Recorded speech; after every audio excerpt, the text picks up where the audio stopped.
દેશની જનતાને આજથી મોંઘવારીનો વધુ એક ઝટકો લાગ્યો છે કારણ કે સોના દૂધ બાદ પેટ્રોલ ડીઝલ આજથી મોંઘા થયા છે। પેટ્રોલમાં પ્રતિ લીટર 3 રૂપિયા 2 પૈસાનો વધારો કરી દેવાયો છે। તેની સાથોસાથ ડીઝલમાં પણ પ્રતિ લીટર 3 રૂપિયા 11 પૈસાનો વધારો।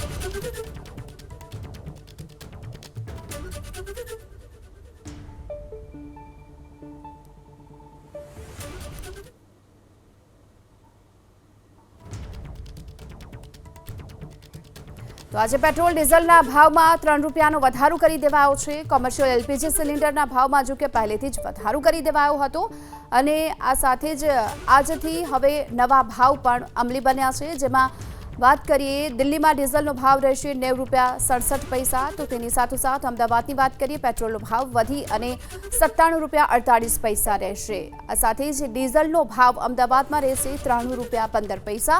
पाटनगर गांधीनगर की बात करिए जहाँ पेट्रोल भाव रहेशे 97 रूपिया 69 पैसा, तेनी साथे ज डीजल 93 रूपिया 36 पैसा।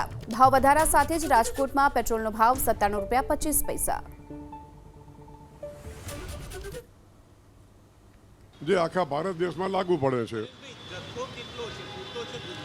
जत्थो एकदम पूरतो छे, कोई पेनिक करवानी जरूर नहीं। अमारा दरेक पेट्रोल पंपे जोईए एटलुं पेट्रोल डीजल एलपीजी बधुं मळी रह्युं छे, माटे कोई पेनिक न करवुं। आवनारा दिवसोमां अत्यारे डीजलमां 1 लीटरे भारत सरकारने 40 रूपियानुं नुकसान छे। 1 लीटरे 40 रूपियानुं नुकसान। हवे एमां फक्त 3 रूपियानो वधारो कर्यो छे एटले हजी 37 रूपियानुं नुकसान छे। एवी रीते पेट्रोलमां 20 रूपियानुं नुकसान छे, तेमां 3 रूपियानो वधारो कर्यो छे एटले हजी 17 रूपियानुं नुकसान छे। एटले हवे आमां भारत सरकार शुं करे छे ए हुं कहूं एमां हुं कदाच कही ना सकूं। लगभग 22 फेब्रुआरी 2022 के 24 फेब्रुआरी 2022 एटले लगभग 3.5 वर्ष पछी आ पहेलो भाव वधारो आव्यो छे।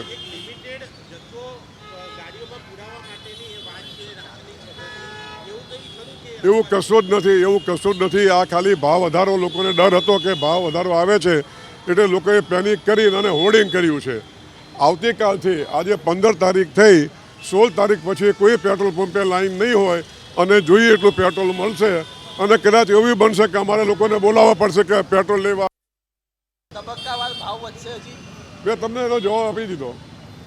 સૌરાષ્ટ્ર બાજુ જોવા જઈએ તો ડીઝલ છે નહીં, અત્યારે 500 નું ડીઝલ આ બધું આપની બિલકુલ સાચી વાત છે। આ ભાવ વધારાના કારણે લોકો હોર્ડિંગ કરતા હતા, એટલા માટે આપણે એવું હશે તો 17મી તારીખે મળીશું। 17મી તારીખે આ પરિસ્થિતિ નહીં હોય।